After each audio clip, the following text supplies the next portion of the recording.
A completely black frame with no visible content, suggesting either the video has not yet begun or the camera is obscured.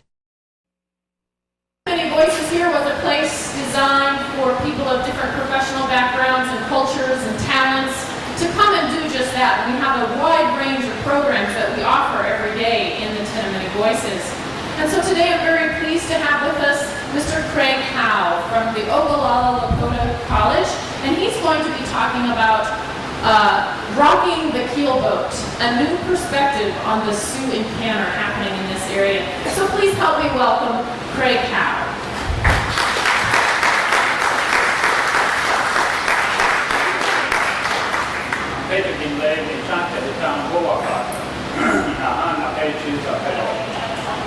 This morning, or this afternoon, I'd like to talk about these new perspectives on the Teton confrontation, and that's what this is usually called here at the Bad River, is a Teton confrontation or a Teton encounter.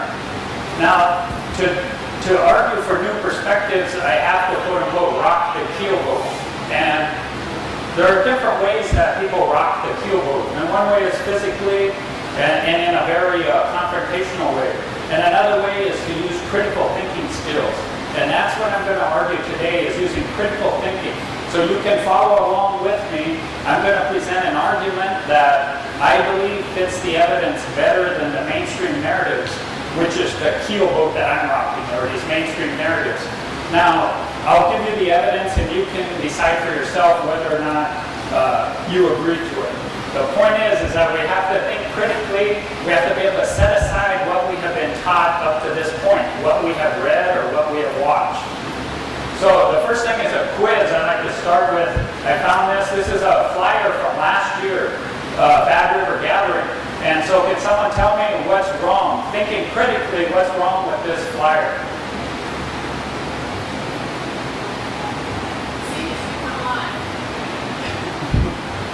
Now, I teach a lot of classes, and I know okay, you guys don't want to answer, but... Two printed posters displayed side by side. The left poster has a light blue background with Bad River Gathering text and dates from September 2003. The right poster has a bright green background with Bad River Gathering text and dates from September 2024. Both feature silhouettes of people on horseback. See if this will help you out here. Is there something different? What's the difference between those two flyers besides the color and the dates? Yeah. Yep. This person is gone here, right? That person represents Sacagawea, and Sacagawea was never here at the Bad River. At least with Lewis and Clark, she was never here. And so this idea that we can think critically about what happened and even how it's represented, and that's my argument today. We're going to have to think critically about what we have been told about the Lewis and Clark confrontation with Tetons here at the... A horizontal bar chart with green bars on the left transitioning to brown bars on the right is displayed against a dark blue background. A drop-down menu with green entries extends below the chart on the left side. Bad River. Now, who are these Sioux? Who are these Tetons? We use those terms, but perhaps we don't understand them fully. And in Lakota or Dakota, Nakota, these are the three linguistic groups that make up what in those languages is called Ocheti Shakowin, the 7 council fires. And those 7 council fires have 4 councils that are on that right side, and those are the Dakotas. The two kind of khaki colored, not the people, but the squares, those 2 squares, those are the Nakotas. And the furthest one on the right are the Tetons, or the Lakotas. And that's where Teton comes from, is abbreviation of Teton. They just dropped the one, and so it's Teton, Teton. And of the Tetons, there are 7 tribes, contemporary tribes. One of those are the Sitahu. And it was the Sitahu tribe who Lewis and Clark encountered here at the Bad River. The Sitahus, the descendants of those people, there are 2 reservations now. One is the Lower Brule Reservation, which is downriver a little ways, and the other is the Rosebud Reservation, which is south and a little bit west on the Nebraska border, what is now the Nebraska border. So that's who the Sioux are. That word doesn't exist in Lakota, Dakota, or Nakota language. That's a French abbreviation of an Ojibwe word. Who we are interested in are the Sitangu. They're the people that Lewis and Clark encountered. Now, Sitangu history is a lot different than the Lewis and Clark expedition history. It's based on oral tradition and winter counts. And these winter counts have certain attributes that are unique to winter counts. One is that they're event-centered, meaning when each year in the winter, the men, and it was the men, not the women, they would decide what's the most important event that happened in the last year. And then those men would make that decision and then have the historian, this gentleman here, record that event in drawing on a winter count. And they'd make a little drawing for that whole year. And then that historian would have to remember the name of that year and then the story, the account of that event. So this represents many, many years here. They're ongoing. The winter count is never finished. A winter count is something that's added to every year. So it's not a finite thing.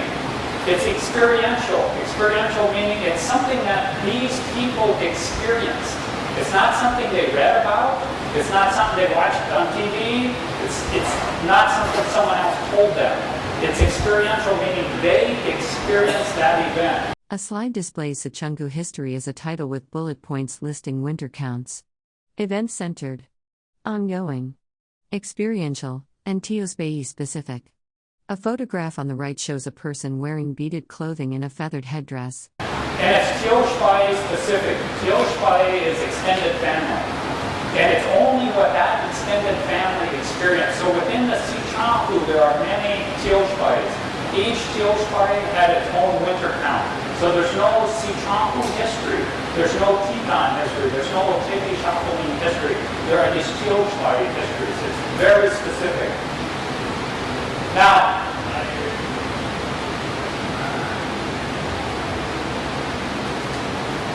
this technology is very non-specific. A presentation slide displays the title We Burn Our Thighs with dates 1762 to 1763, Brule Creek, and 4 photographs showing what appear to be historical images of a natural landscape and figures. See if we can get back. Okay, one event that happened in Sitangu history that maybe would be on these winter counts would happen in 1762 or 1763 in the summer. In the southeastern, what is now southeastern South Dakota, there was a prairie fire that unexpectedly came up, and these people were camped out on the prairie.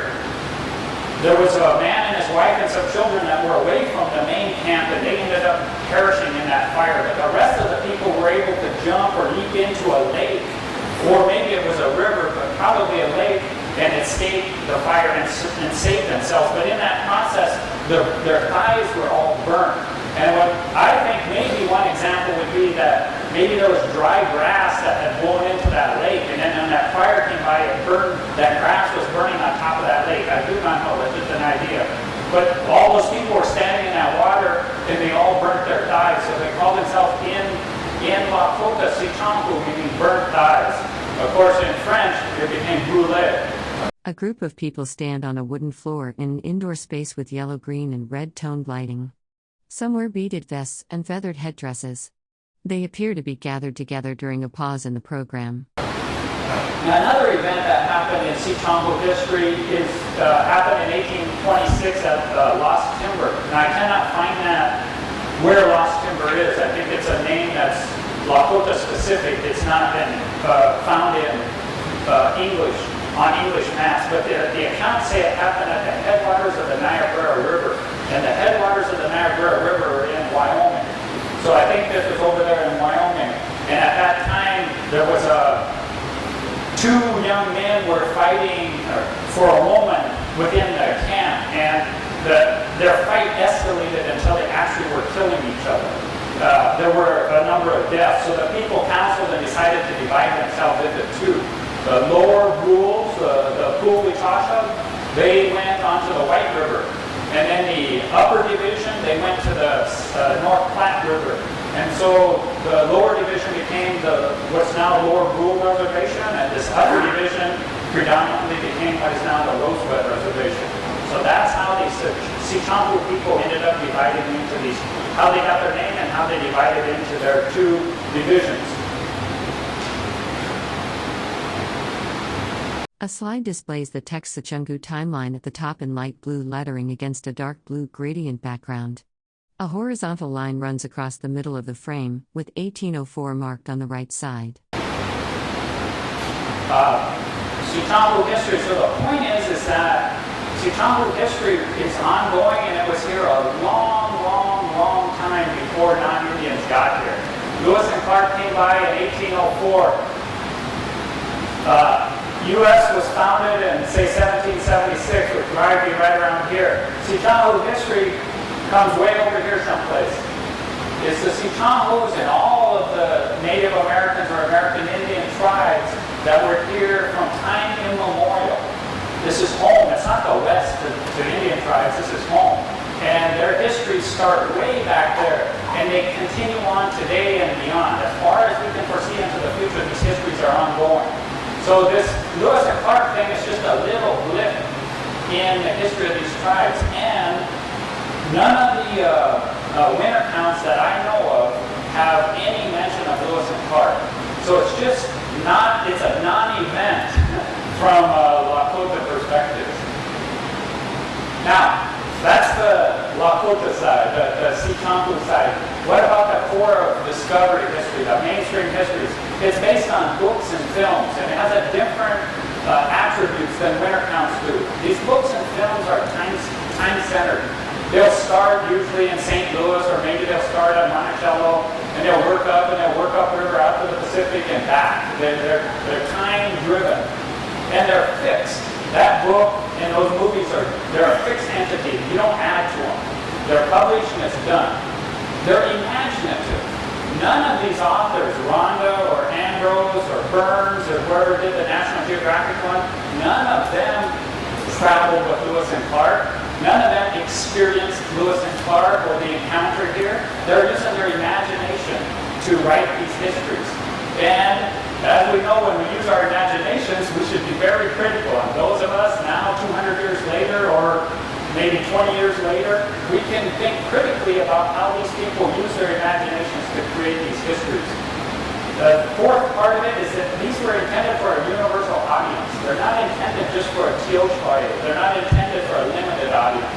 They want these to represent, to be read by people from now on. Always and forever, you should be able to read these books or watch these videos. And it's not just for people in South Dakota or for Americans. These are intended for the world and to read and to watch. So their intention is completely different than from the winter count. Now, what do they say? What do those histories say about Sechamhus or the Tetons? Two main things that come out in all of those histories.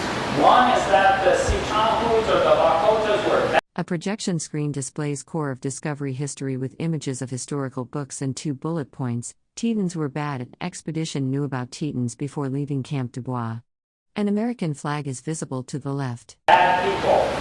Clark wrote that Tetons were the vilest miscreants of the savage race. Those are hatred words. Those are words filled with hatred. That's not, I don't think, an objective analysis to say that these are the vilest miscreants of the savage race. That's someone that hates someone else. And when we know if someone is speaking with hatred, we just can't trust what those people are saying. They're going to be extremely biased. But that's what Clark wrote. That's what all these histories repeat.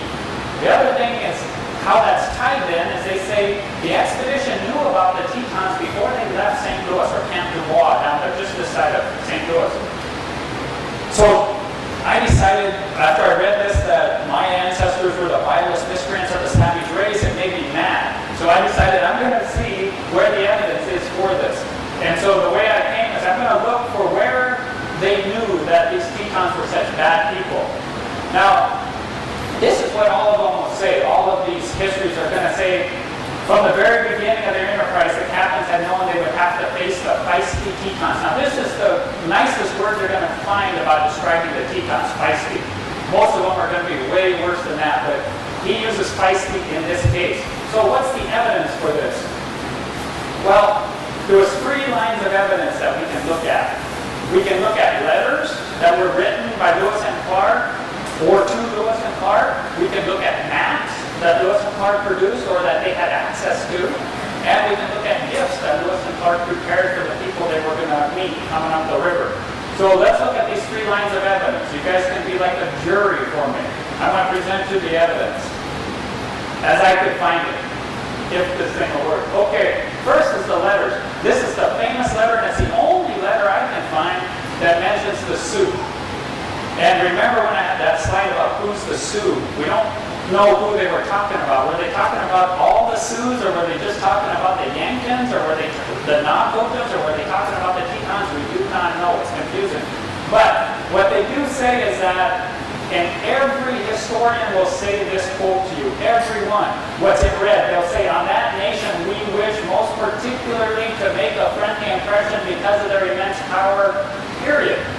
Every one of those 4 histories and almost anyone else will say that, verbatim. They'll never give you the rest of that sentence. Never. The rest of that sentence is, because we learned they are very desirous of being on the most friendly terms with us. No one will give you that. That's what Thomas Jefferson, the President of the United States, wrote to Lewis. We never did that on those histories. Jefferson is saying the Tetons or the Sioux. A slide displays the title evidence, letters at the top.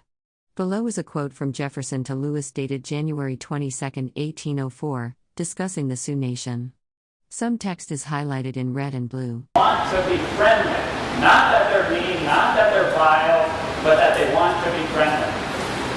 Second line of evidence, maps. Again, all these histories say that Lewis and Clark, while they were down there in St. Louis, they pored over the maps. All these maps that were available to them, they pored over them and they knew everything about the tribes they were going to encounter. Well, let's go and look at those maps ourselves. Two of the maps they mention are Seward's map in 1796 and King's map in 1803. Here's Seward's map in one half of Seward's 1796 map. Now, they do mention, he does mention Sioux on here. First, I kind of, can you see that red dot? That's, I don't know about these pointers. Anyway, this is the that's the big bend in the Missouri River. We're somewhere right along here. Well, look who's right there, Mandan Indians. Here's the Sioux. This is the Rocky Mountains. So Seward's map has the Sioux located in the Rocky Mountains. That's not going to help you a lot if you're going to come up the Missouri River and you're going to look for Sioux. The other side of that map, they do have the Sioux more appropriately located. This is the head of the Mississippi River, the headwaters of the Mississippi River. The Dakotas were at the headwaters of the Mississippi River, and the Lakotas were there as well. So that part's correct. But along the Missouri River, no Sioux. So, based on these maps, a historical map showing rivers and geographical features with handwritten labels is displayed on the right side of the frame, while a vertical strip showing what appears to be a wooden structure or artifact is visible on the left. On Seward's maps, there's no mention of Sioux or Tetons along the Missouri River. The Sioux at the headwaters of the Mississippi River, which is accurate. There are Sioux in the Rocky Mountains, which are not accurate. And there are no mention of Tetons.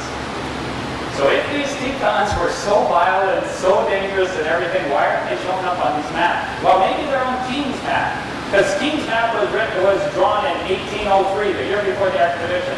Here's King's map, 1803. This is kind of amazing. I think this is the Kansas River, or maybe, I think this is the Kansas River. Here's the Mandan villages. Here's the Missouri River, where all the Sioux and Tetons are. It's a dotted line. They had no clue. There's no Sioux and no Tetons at all on this map. This is what the historians are telling you. Lewis and Clark poured over and found out to be prepared for these warlike Tetons that are upriver. A map-based graphic display with text labels reading foreign. Manda, partially visible, and Erica overlaid on a dark blue background with geographic outlines and dotted location markers. Third line of evidence, gifts. Lewis and Clark packed gifts. Based on those maps and all this knowledge they got from these people in St. Louis, they decided, oh, we're going to meet all these tribes, we got to pack gifts for all these tribes. That's a proper thing to do.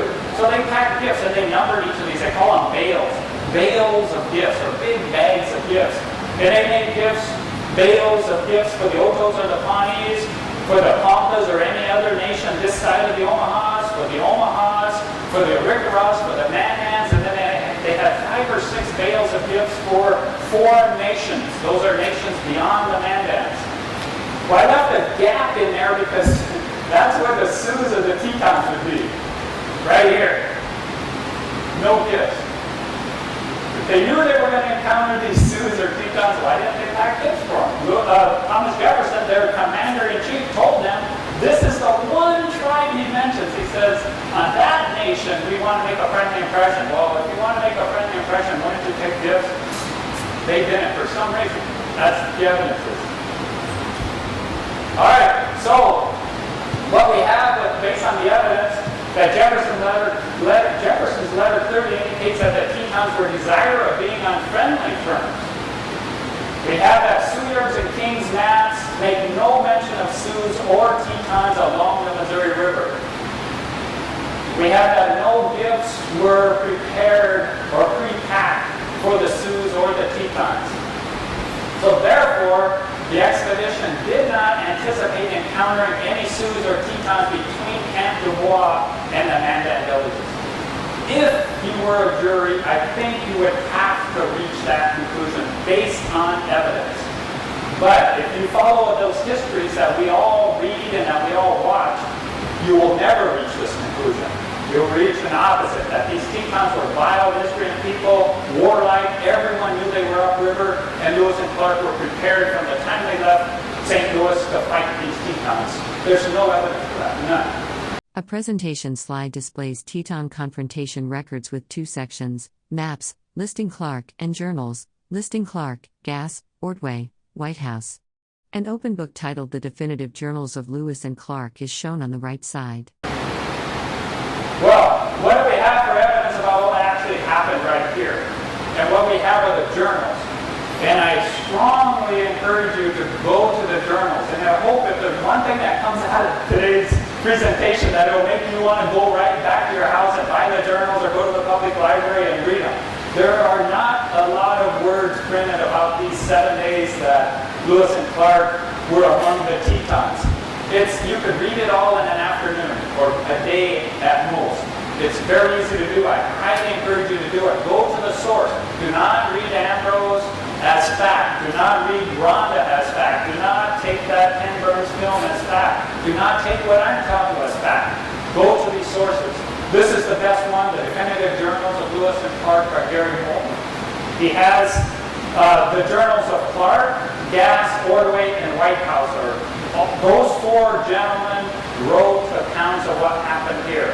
So be sure to read all of them, not just Clark's, because my argument is that Clark had an extreme bias and hatred for the Tetons. So don't read his accounts alone. Be sure to read Gas, Ordway, and White House. Now, for Clark, you'll get 2 accounts in this, in the edited edition.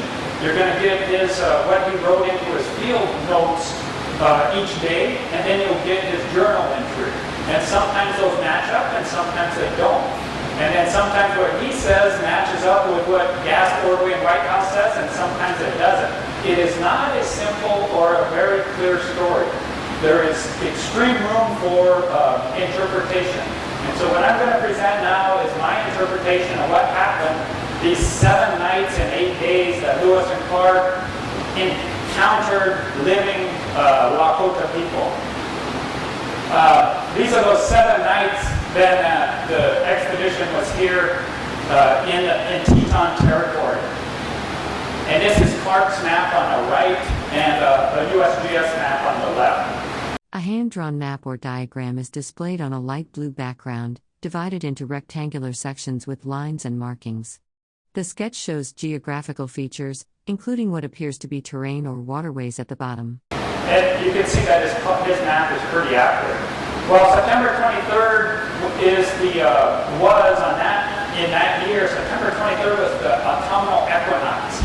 And the equinox, of course, is when the sun rises halfway between the solstices. It's the day of the year. There's 2 days where there's equinoxes, the vernal equinox and the autumnal equinox, when the days and the nights are equal length. Most societies and cultures from that in the history of the world have recognized those times of year as very important. And I think it's highly symbolic that on the equinox day is when Lewis and Clark first met Tetons. And so you had all these cosmic powers aligned for things to happen in a good way, and on that day they kind of did. But it's kind of telling what Clark writes in his journal first thing that morning after he mentions it's the equinox. He says, "I see a fire to the southwest." He's looking downriver. "I see a fire to the southwest. That's a signal that the Indians have discovered us." Now that's fascinating because up until the Yankees, Lewis and Clark sent fires and sent men out trying to get the Indians to come in and counsel with them. When they left the Yankees, they never sent another fire. Why, if they were supposed to be counseling and meeting with these tribes, and if they knew about the Tetons, why weren't they trying to encounter the Tetons? Instead, they were trying to sneak past them. So Lewis and Clark, I think, was trying to get from the Yankees to the Rickaras, sneak past the Tetons. They couldn't, so he writes in his journal, "They have discovered us." That evening, they see 4 Teton boys on the south side of the Missouri River, so they go to the opposite side of the Missouri River, and then 3 of those boys swim over to them, and they have a nice visit with those boys, and they ask those boys to tell their chief that they would like to counsel with them the next day. So that 24th starts out early in the morning, pretty good, but then an event happens that Clark makes a big deal of in his journal, that the last horse is lost. He says it was stolen. We have no evidence. There's no evidence that the horse was stolen. All we know is that Coulter lost the horse. Now, we like to think, okay, let's assume that the Tetons or the Lakotas did steal that horse. Well, where did Lewis and Clark get that horse? They left St. Louis. They didn't have any horses. In St. Charles, they bought 2 horses, but then we don't know what happened since then. What the journals do say is that they stole 2 horses along the way. Now, they don't say they stole them, of course. They found 2 horses out on the prairie. And so they took them. They don't say they stole them, but they did find them and took them. And one just... Multiple people in period military uniforms and regalia stand in shallow water near a shoreline. Some are mounted on horses, while others stand on the ground or in boats. The scene appears to be a historical reenactment or artistic representation of a riverside gathering. Conveniently, it was a white horse, said it was big and fat, a very good horse. Obviously, Clark says, left by an Osage war party last year. Well, that'd be like if I go out in the parking lot and you aren't there and I get in your car and take your car. You're not there, I just found it. Or did I steal it? Well, they found 2 horses, they stole them. They tried to steal a dog. There was a dog, and they say in their journals they fed that dog meat trying to get the dog to follow them, but that dog would not. So they were taking things. The other thing they took were these travoy poles. And these were teepee poles that could double function as teepee poles and also to carry their goods from one camp to another. Well, 2 days previous, they were at an old Fort Loisel that Loisel had made on the Missouri River. They visited it. There were no Lakotas there, but there were all these teepee poles. So they stole teepee poles. Why? They worked really good for those setting poles to push the Keelboat upriver. So Lewis and Clark, before they even met Tetons, they were stealing things. But when the Tetons allegedly stole their horse, they get upset about it. And what do they say? The next Tetons they meet, they say, "We want to be friendly with you, but we're not afraid of you. You stole our horse. That horse was sent by our great father, or your great father, the President of the United States, or your chief. If you don't return that horse, we're not going to talk to you." None of that was true. It was all a lie. That horse was not sent by Thomas Jefferson. Even if it was one they bought in St. Charles, it was not sent by Thomas Jefferson. Secondly, that horse was never intended for the chief. They lied about that. Thirdly, they said, if you don't return that horse, we won't talk with you. That horse was never returned. They still talked to the Tetons. Lewis and Clark set in motion on this day, 24th of September, a way of interacting between the United States government and the Tetons that is a way that's based on threats and lies. And as an example of that, in 1980, the Supreme Court said that a more ripe and rank case of dishonorable dealings may never be found in the history of our nation. They were talking about what the United States government did to the Lakotas that steal the Black Hills. So I think that this idea of threats and lies started with Lewis and Clark, and it progressed all the way through and is still going on at times. So that's what set this all in motion, I believe. The other thing I want to make a mention of on this day is buffalo medicine. They smoked a pipe with buffalo medicine that evening, and he is who I'm going to argue to you that Lewis and Clark took as hostage, he and his son. And he's the first Lakota chief that they encountered, and he's going to be the last that they release. So now I make that argument that that's what they did. It started. A projected image shows a historical engraving depicting a person in military uniform and a tricorn hat standing near an ornate doorway or architectural frame, with another figure visible in the background. On September 25th, and of course the historians will all tell you, and if you read the histories and watch those videos, in a way it seems very easy to understand what happened on that day. Read the journals, it is so complicated you will not be able to sort it out, I guarantee you that. You're going to have to just ignore parts of it. And that's, in a way, what I'm going to do here, I think. First of all, the main things I will mention about this day is that Lewis and Clark were trying to negotiate their way up. They were trying to sneak past the Tetons. The Tetons discovered them. So they then decided to do their typical parading of the men and shooting of the air rifle and reading their speeches. That didn't work. They tried to get the Lakotas drunk. That didn't work. So they were at a quandary of what to do. And the Lakotas were not going to let them go upriver. They said, you're going to have to give us more goods before we're going to let you go up the river. So what the captains, they weren't a bind. They were fewer than the Lakotas. The Lakotas were not going to let them go upriver, but Lewis and Clark were dead set on going upriver. So what I think Lewis and Clark decided was, okay, we will stay with you for another day, but if we're going to stay with you, you have to allow 4 of your men to stay on our keelboat as insurance that you won't sink it. So that's the basis of my argument that this is where it started. Lewis and Clark had to somehow ensure that the expedition would not be sabotaged. How do you do that? Make sure there's important Lakotas on the boats. That way they won't be sunk. So this is where it happened. You read the journals, they will all articulate that it was Black Buffalo and Buffalo Medicine and 2 other important men that were on the keelboat that night. For the rest of the time that they're in Teton territory, there are Lakotas on the keelboat all the time. September 26th, the next day then, what we have are a feast planned that day. On the 25th, Black Buffalo and Buffalo Medicine and Partisan perhaps had asked that Lewis and Clark stay so they could welcome them to Teton territory properly. And on the 26th they did that. They hosted a large feast for them. And they carried Lewis and Clark individually on a buffalo robe to the feast. Now again, if these people, these Tetons are so vile, if they're these miscreants of the savage race, if they're so warlike, why would they show this level of respect? That doesn't seem like people that are vile, miscreants, warlike, all bad things. It seems like people that have a lot of respect for visitors, that are trying to show extreme hospitality. And maybe someone argues sometimes, oh, it was a one-time deal. Well, no. This is a cultural practice at that time. Look, here's Father de Schmidt being welcomed by the Sioux, and the same thing, carrying him in on a buffalo robe as a cultural practice.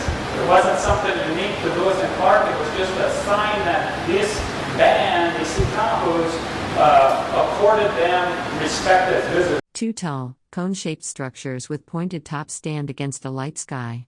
The structures appear to be made of light-colored fabric or hide stretched over wooden poles arranged in a tripod formation. Now, the feast probably looks something like this, where you take a few teepees and take them apart and then put them up into an awning.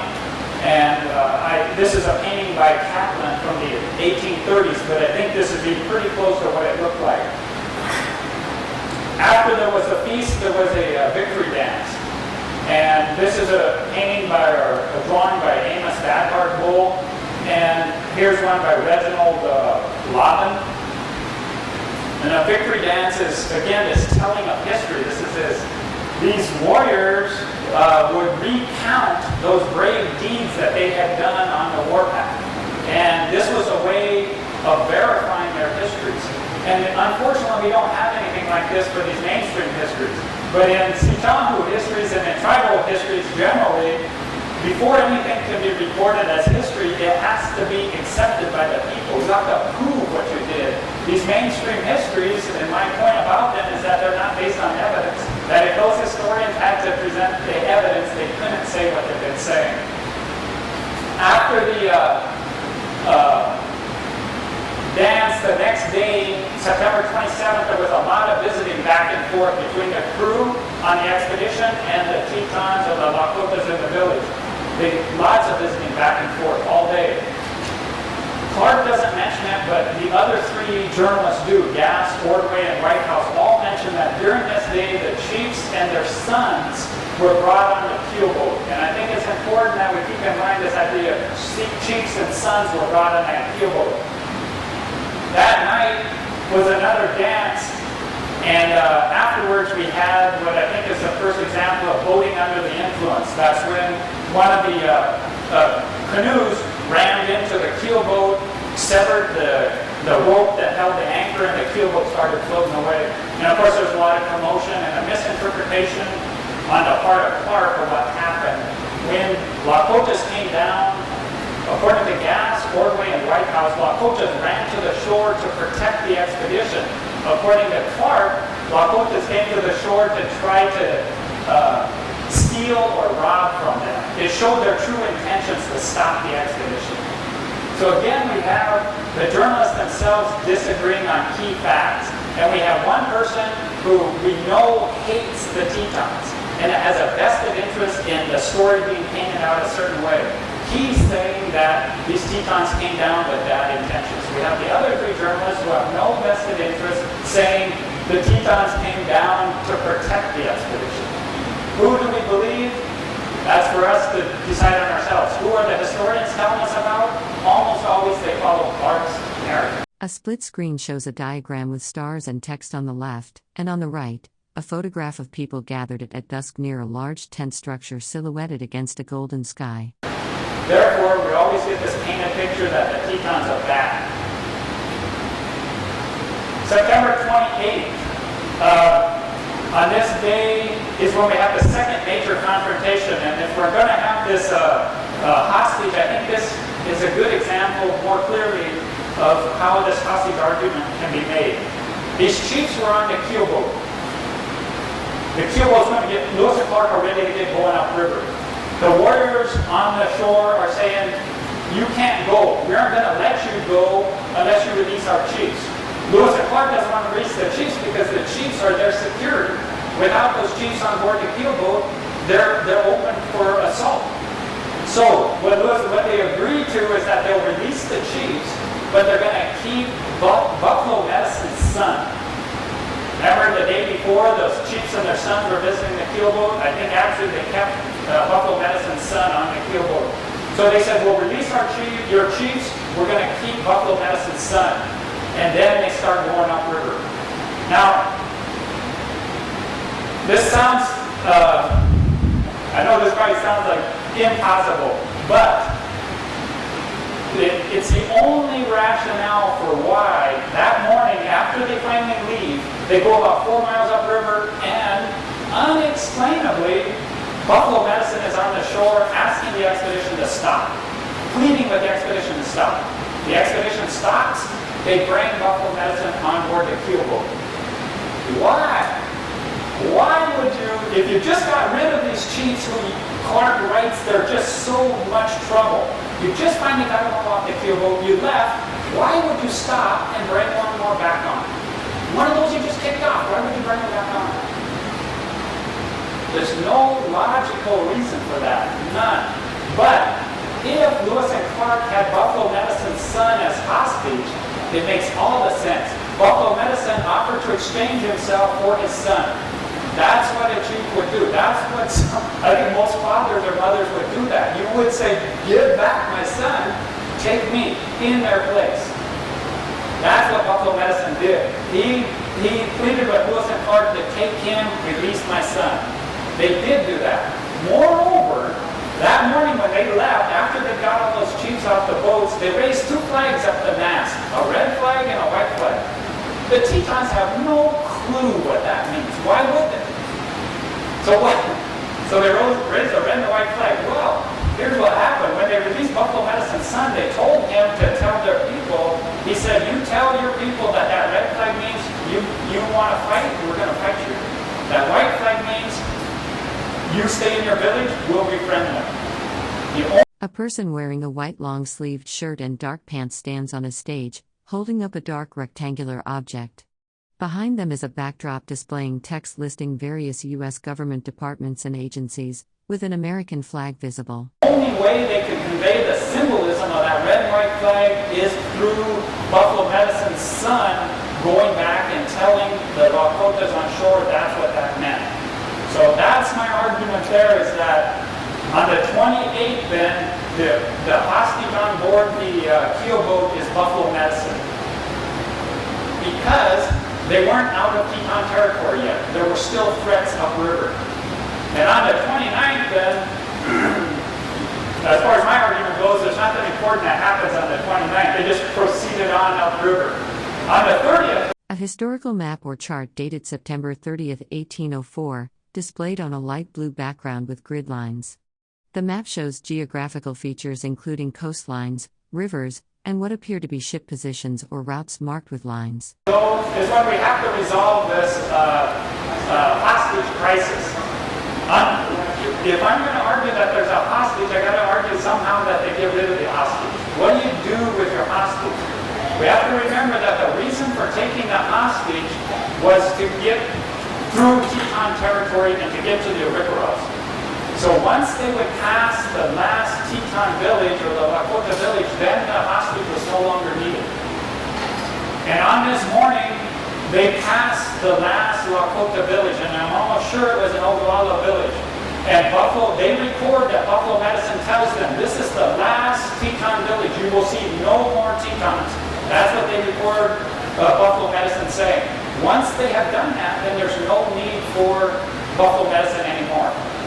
They could dispose of Buffalo Medicine. The hostage, to get through enemy territory, they got through enemy territory, throw away your hostage.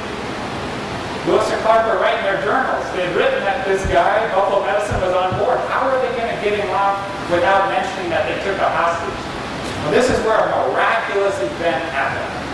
Out of the blue, a big wave came up, scared Buffalo Medicine so bad that he asked to be put off the Keelboat. That's what the journals say. Out of the blue comes this big wind, scares a brave chief so bad that he asked to be put off the Keelboat. If you read the historians, then they just move on. They went in and encountered the Ariparas. So to me, that rang so shallow, not as true. So, if we have it as a hostage, though, it makes all the sense. Somehow the expedition has to get Buffalo Medicine off the boat. They do so by inventing this big wave, and Buffalo Medicine himself asking to be put off the boat. Therefore, they have a rationale for putting him off the boat. That is my argument in a nutshell of the expedition's encounter with the Tetons. They had no idea about the Tetons or the Sioux when they left the Camp de Bois. When they got to the Yanktons is when they found out that their Lakota intelligence was extremely lacking. The Yanktons told them about Lakotas on the Missouri River. The Yanktons told them it's at the big bend of the Missouri River is when you're going These people called them mini kanjus. Well, Lewis and Clark made it around that big bend, and they didn't encounter any Tetons or Lakota, so I think they thought they had it made. And their whole idea was to sneak past these Tetons. They didn't want anything to do with them. Well, they thought they had it made. It was the next morning when they seen the fire. They were discovered. They had to interact with the Tetons, some people they didn't want to. It went bad. They took hostages in order to ensure safe passage through the Tetons. A person with long dark hair wearing a light-colored button-up shirt speaks at a microphone. Behind them, a projected map displays a blue star and geographical features. The setting appears to be an indoor presentation space. When they got past the last Teton village, they let go of their last hostage, and then they were in a Rickarup territory. There they felt safe. I think the battery must have been weak. So, that was 200 years ago. This year, 2004, September 16th and September 19th, examples of this ongoing Lakota Sitambu history is that this expedition that happened 200 years ago still has ramifications, and it still is bothering. And some people are still wanting to stop that expedition. They're wanting to stop maybe the core discovery, or at least these reenactors. That's history. We're all not of one mind. We all are not of the same history. And that's one of the nice things about this tent of many voices. This is where we all can present our viewpoints. To reiterate, this is my viewpoint that I presented. I've tried to do it in an academic way, in a scholarly way, based on evidence. I'm not saying out of my personal beliefs this is what happened. I'm saying this is what I think. You can read the journals and it'll fit the evidence far better. A projected newspaper page displays two visible headlines: to reenactors, please go home at the top, and tribal panelists decry legacy of Lewis, and below. The image appears to be from a presentation or display screen. Then these mainstream narratives that we have been reading and watching for the last maybe 200 years. So, with that, I'd like to thank the National Park Service for inviting me here and allowing me to participate, and for you all for your attention this afternoon, and I'd be happy to answer any questions you might have. Thank you.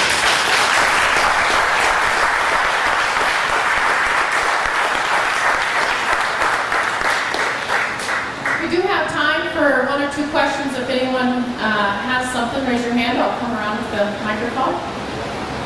If not, I'm sure Craig will be here for a little while. A person stands at a wooden podium on a small stage. Banners behind them display text including Department of U.S. Forest Service, Department of Energy, Bureau of Reclamation, and U.S. Geological Administration. A clock is visible on the wall above. Maybe talk to somebody who wants to talk to him directly. Thank you again, Craig, for that perspective. Once again, let's give him another round of applause.